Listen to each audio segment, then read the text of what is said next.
In this video, I'm going to teach you how to organize Zendesk tickets.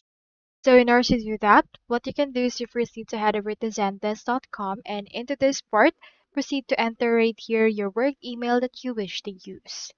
After that, click onto this try for free in order to sign up for a free trial of your Zendesk.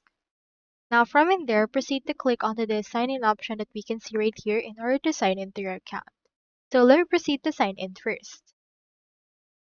Now here is my actual dashboard. So what we can do is we just need to create a custom view to organize our tickets.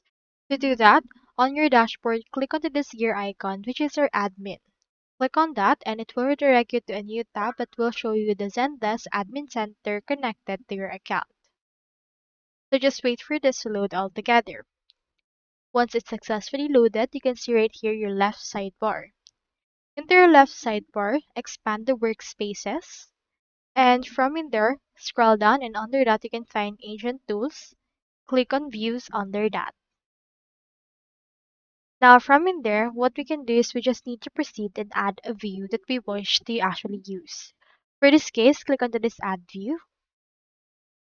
And then give your view a descriptive title. So for example, let's name this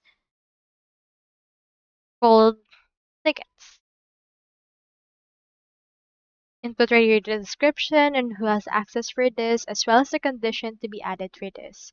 So a ticket must meet this condition. So if it's a ticket that is low priority, let's add that right here.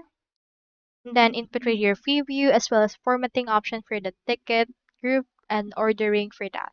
Once you're done, proceed to click on save. And as you can see right here, we also have other views available into our actual agent tools, such as the unsupported tickets and the likes. So that's all there is today, and I hope this video helped you out.